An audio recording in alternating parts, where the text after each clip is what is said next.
পরিবারের মধ্যে টাকা দিলে সবার কাছে প্রিয়। ভাইকে টাকা দিতে পারলে ভাই ভালো, বোনেরে টাকা দিতে পারলে ভাই ভালো, বাবাকে টাকা দিতে পারলে সন্তান ভালো, ছেলে ভালো। আত্মীয় স্বজনের মধ্যে টাকা পয়সা দিতে পারলে আত্মীয় স্বজনের মধ্যেও ভালো। কিন্তু জনম দুঃখিনী মা তাকে টাকা দিলেও তার কাছে সন্তান প্রিয়, টাকা না দিতে পারলেও প্রিয়। সন্তান একবেলা খাবার না দিলেও সন্তান ভালো, সন্তান দিলেও মার কাছে অত্যন্ত ভালো।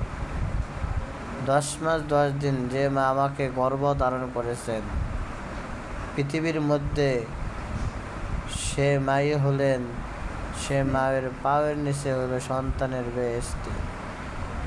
পৃথিবীর মধ্যে আজও এরকম দেখা যায় যে সন্তান মাকে বৃদ্ধাশ্রমে রেখে আসতেছেন।